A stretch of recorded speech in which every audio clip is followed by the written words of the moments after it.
আসসালামু আলাইকুম এভরিওয়ান। আজকে আপনাদের সাথে শেয়ার করব ছিটারুটি পিঠা আর হাঁসের মাংস। আর শীত কিন্তু চলেই আসছে, আর এই শীতের মধ্যে যদি হাঁসের মাংস আর এরকম ছিটারুটি পিঠা হয় তাহলে তো জমেই যায়। তো চলুন কিভাবে তৈরি করলাম সেটাই আপনাদের সাথে শেয়ার করব। তো এখানে কিন্তু হাঁসের মাংস নিয়ে নিছি, এখানে একটা হাঁস আছে, পাতি হাঁস নিছি আমি। তো তারপরে দিয়ে দিলাম 1 কাপ পরিমাণ পেঁয়াজ কুচি, তারপরে দিয়ে দিব আদা রসুন বাটা যেটা ব্লেন্ড করে রাখছিলাম 2 টেবিল চামচ পরিমাণ।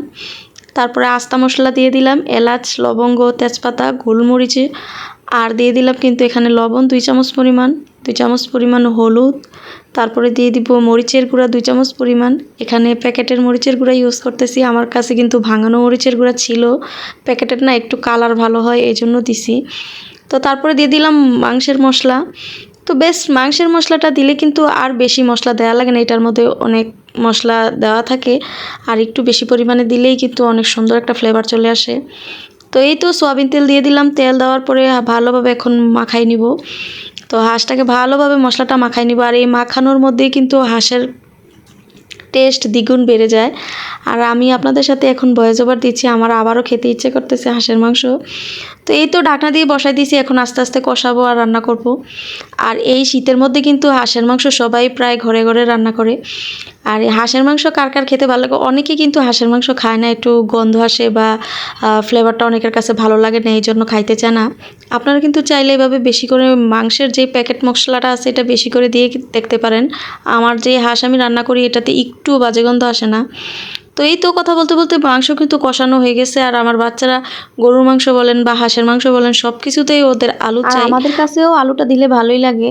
তো এই তো কিছু আলু দিয়ে দিলাম, এখন আলুগুলো দিয়ে ভালোভাবে কষাই নিব। তো আলুগুলো দিয়ে কিছুক্ষণ কষানোর পর তারপরে দিয়ে দিব ঝোল। তো এখানে আমি গরম ঝোল দিয়ে দিছি, যেটা তাড়াতাড়ি মাংসটা সিদ্ধ হয়।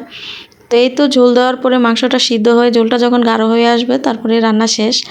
আর এরকম গরম গরম হাঁসের মাংস হলে ভাত বলেন, রুটি বলেন, যাই দেন, হাঁসের মাংস এমনিতেই খেতে ভালো লাগে। তো আমাদের তো অনেক পছন্দ, শীত আসছে, আমরা এখন ঘন ঘন হাঁসের মাংস খাওয়া হবে।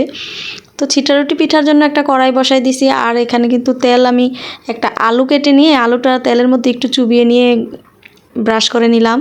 আর ব্রাশ দিয়ে করলে কি হয়, আমার কাছে কিন্তু অয়েল ব্রাশ আসিল, তারপরে করি নাই কারণ তেলটা একটু বেশি পড়ে যায়, তখন পিঠাটা সুন্দর মতন হতে হয় না, বা নিচ দিয়ে কেমন জানি তেল তেলা চিপচিপা হয়ে থাকে।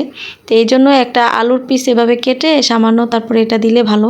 আগে আমাদের মা চাচিরা দেখতাম কলার যেই বাগুড়া বলে, ওই কলার খোসা বা ডালা যেটাই বলে, এটা দিয়ে এই তেলটা অয়েল ব্রাশ করতো।